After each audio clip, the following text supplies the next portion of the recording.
This is a tutorial on how I made my sparkly wedding invitations. I will put up a few photos of how they look open. Basically this band is detachable. I made it a little bit snug on this one. This one was the tester. But anyway, so the file I actually got to make these invitations, I downloaded off a website. I found it through Pinterest, and the website's Birds Cards, and I'll put the link in the video. But I'll start from scratch because I've seen a lot of people don't know how to upload the file once they've downloaded it. So in Design Space, which I've got up here, hopefully you can see this. I've never done this before and I feel a little bit odd, but yeah, anyway, so if you go to upload in the bottom left in your little menu column, you can see I've already uploaded it, but just to show you how to go about doing it if you've never done it before, you just click here on upload image. Now you can either drag and drop your file here if you've got it open in a window. I don't. So I'm just gonna Google it. I'm just gonna search for it, but I don't remember what it was. I just know it was an envelope. Here we go, swirly envelopes. And then, yeah, just one of the SVGs. Now, I'm pretty sure I used number 1, yep, because the number 1's got more of the love heart size from the swirly envelopes. So you'll see when you download it, you get 2 files. One's this love heart filigree type shape, and the other one's just a beautiful lace shape. Either one's nice. The heart's just kind of suited our wedding a bit more, I suppose. Yep, so you just go through and you go save, which is down the bottom right here. Obviously you can name it whatever you want to name it. Sorry, it takes a little while to get it all sorted. And now it'll just pop up in your recently uploaded images, and you just click on it and go back down the bottom to the green button and insert. So because it's an SVG, you don't have to edit anything out. It's not going to pop up and say to clean up the image. It's all done for you. Now, I think this file's actually designed for a silhouette. So there's a few lines here. If you look over here in the layers, there's your actual envelope, and then there's this, which would be your score lines. So your score lines are so once it's printed and cut, you can fold it easily without kind of tearing the card or making crunch up marks, which I forgot to do on my first one, and I learned that lesson pretty quickly. So anyway, if you leave that for now and you just go ahead to shapes and your score lines. So what we're going to do is we're going to use these lines that are already there as our base for the score lines. Just make it a little bit bigger. It's a bit easier to work with. It doesn't matter if you score a little bit past the square, it's going to cut it off anyway. And you're just going to try and get it on the right angle.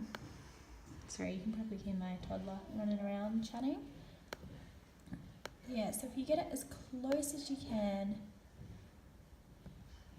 to the perfect angle, it'll just really make those fold lines cleaner. Anyway, I'm just going to do this a bit quicker because for my invitations, I've just slightly altered the shape, which you can do by just clicking on that and dragging the arrow out or in, depending if you want a smaller invite or a bigger invite. I did them slightly larger, not much, about ½ an inch larger in total. So yeah, if you just keep adding these lines, duplicate. So what I'm doing to add another one, because I've got it for those ones at the right angle and the right size, I'm just going ahead, clicking on it and then duplicating. So that'll give me another box. So yeah, you just go ahead and, well, I didn't need 2 of them, but yeah. So if you just go ahead and add those in. All right, so that's how it goes. I'm just gonna go to the tab that I've got the right size invite on because, actually no, I'll go back. Oops, sorry, that's my bad. Okay, so back to this one. So now we don't need that outline that's there because it's gonna cut. For some reason, it must be designed for the silhouette. It's not gonna make a score line, it's gonna cut it. So if you go back to this layer, not the lines we've just done, but this one that's with your file, and it's got the scissors next to it. Just the top one, not the actual picture, and you can just delete that. It will disappear quickly and then come back, and your score lines will go behind. just make sure you highlight everything. And then check back over here to make sure it's all gone grey and highlighted. And go down the bottom and you go attach. This will make sure your score lines stay in the right spot. Okay, now you'll have 4, I just haven't done the other 2. So you'll have 1 in each kind of corner. Now what I'm going to do, sorry about the shaky camera, I'm going to go back to my one just because it's slightly different size and I've got it all set up. Sorry. And then we're just going to go to make it. So now this is how your layer should look. You should have under attach, you have your photo and then your 4 score lines. Now make sure these have the little marker rather than the scissors because you don't want to cut the corners off. Alright, so you're going to make it. Here we go.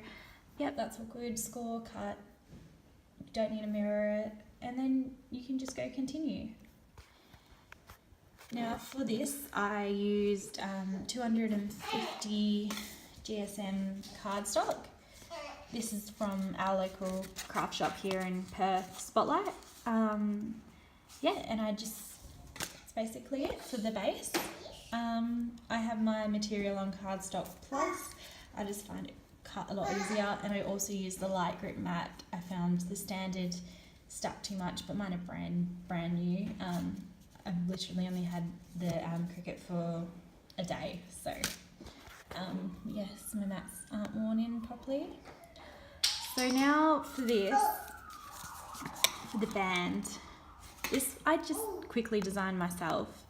I just went to our shapes and I got a square. Just wait for that to come up. Alright, now what I did, you go down to the bottom left hand corner and you just unlock it. So if you just click the lock and just make sure it's unlocked. Now I put it up to about whatever kind of size you want, so say about an inch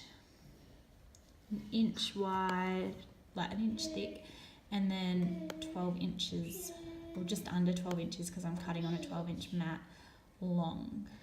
And that fits perfectly fine around the size invitation that comes standard.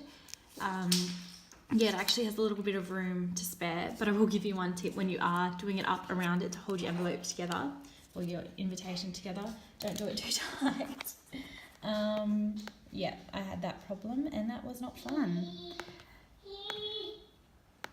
Okay, so now I'm just adding another square, which will be where we put our invitation. So I'm just going to go ahead and cut that out around the center. Now this can be any size you like. I'm doing it, I did it 2.115 up there, so I'm just going to do the same down here. So again, if you just click and hold and drag across, so you select both your rectangle and your square, and you slice.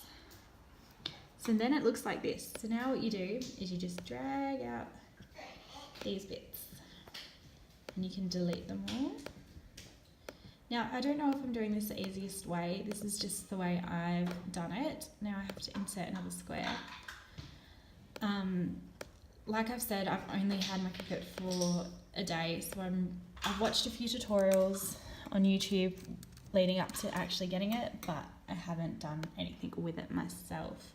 So yeah, so you just go ahead here and you've got your square, which will fill up this gap perfectly. But for now I'm just going to keep it down here to do our initials. So what I'm going to do is I'm just going to go over, make sure my square is selected, and I'm going to duplicate it.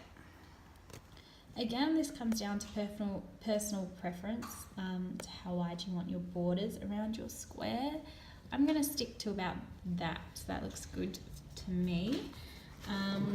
And then I'm just going to select both my squares and slice again. So I'm just clicking down, once I select it, I'm just clicking down here at the slice button. So now I just drag out these squares and close them off. Now it's time to insert our initials. So you do it one letter at a time. Capitals, sorry. And I'm just going to quickly to go to the font I used, which was Bring Heart.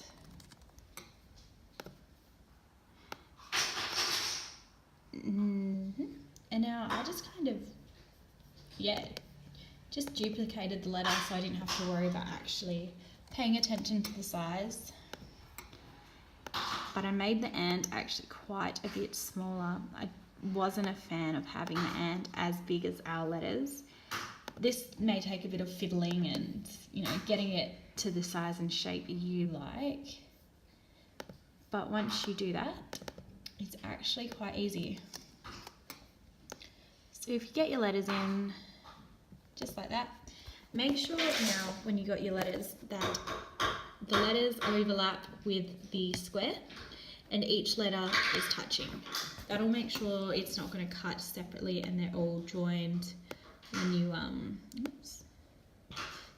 when you're actually printing. See? Now that should be alright. So what I'm going to do is I'm just going to highlight all of that now and I'm going to weld. You'll notice once you weld that all the lines dividing the letters are gone and it's just one seamless square. Now all we have to do is click on it, drag it back to where we needed it to be.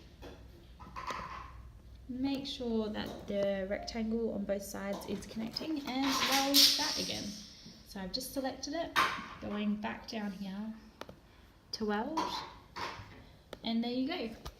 Now on here, there's a slight gap. I don't know if you can tell with the phone quality, but there is a line between the square and the rectangle. There is an easy way to fix that. You just go back, grab your square, and make it the size of the rectangle. So about an inch again. Oh, unlock. So because we want it to be a rectangle, we just unlock it. So now it's overlapping, and I'll just go here and weld again. See, no lines dividing it. I haven't got that perfect. I'm just going to use the one I've already got made, but this is a process I went through to make it. Yeah, so it does take a little bit of fiddling with trying to get that perfect. But again, I'm just going to get rid of that. So now you've got your banner and it's as simple as going through making it, and it'll cut it for you. You pop it out. You don't need to, it's not, even with the actual invitation, I just peeled it off and most of the small intricate bits stayed on the mat. So I tipped the mat upside down and pulled it off, and that's it. So for the squares I put behind, I'll literally go, I'll just get it up for you. This is what I used. Okay. So this is what I did. My cardstock was 12 by 12, but I'd already cut it in half, so I had to make sure it would fit within what I had left. So yeah, each square now to fit inside from memory was 4.5. Oh yeah, up here. It was 4.5, you can tell by the width. And I just printed 2 of them and 2 smaller squares. Now they were 2.115, so the size of our square behind our initials. I'm hoping this all makes sense. I know it's probably a bit to take in, but it's really simple once you get the hang of it. Yeah, so I just went ahead, made that on my silver cardstock. Again, cutting on cardstock plus. I used the light grip mat, all the same for all 3 steps. Just this one was on the glittery silver cardstock and the other one's on my pearly pink. Yeah, so once you do that and it is cut, it turns into these pieces. I'll just show you peeling it off the mat, and yeah, it doesn't take long to print, about 5 minutes, and then you get a few bits and pieces and join it together.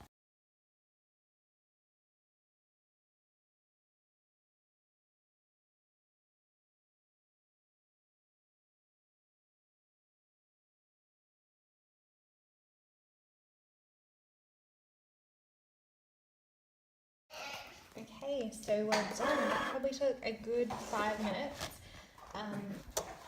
But if you get a system where you've got a few things printed, you can literally make one as you go.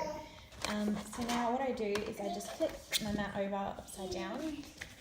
And this is a bit hard to do one-handed, but as you can see, I just grab the corner and I hold it down with my other hand. And just peel it off like that and just follow it through, and that's how I get it off. I'll show you how it looks once you do that. So once that's all peeled off and printed, this is the result of your, well, envelope file, but your invitation. That's what it looks like. Now I'm not going to fold it because I'm pretty OCD and I have to use like either a ruler or I actually use my my little Cricut, like the tool you use to clear off your mat that's got the flat edge. I use that to make sure my bends go along those score lines. So anyway, once you've got it folded, you just fold in the corners. I suppose you could do this bit first. And you have your squares cut. I use Mod Podge, I can't pronounce it. And yeah, I just center it and glue it around the center of my invitation. So that's those two parts. Very simple. Fold it in, it'll look like the other one. And yeah, then you add, you'll have this. This is what comes from your little banner. And you pop it on your smaller square of different cardstock. So yes, you glue that together. Again, I'm not going to bother showing you, I know you're all capable of doing that. And yeah, once it's folded, you bend this to fit around the card. Leave a little bit of room, don't do it too tight, especially if you're going to be opening and, you know, before you send them. If you're just doing it once, it'd be alright, but I've been playing with my other invitation and I'm slowly pulling off the filigree work. Yeah, so once that's on, that's done. Now I'm going to use a transparent paper on top and have all our wedding information written on there. And yeah, so that'll be our invitations. They'll look like you've seen. Like this, once they're actually all folded with your band on. They're like, I mean, I haven't folded mine perfectly. This is my trial, but they're pretty flat. And again, I'm just going to do custom envelopes for it in the same paper, like in the paper version of the cardstock. And to the measurements, it's going to, yeah, if anyone wants that, I can show you how I'm going to do that. But yeah, it's that simple. I mean, there's a few steps, but it's not that difficult, and I'm sorry I talk a lot. But yeah, I hope you all manage to get what you want out of this and have a bit of fun.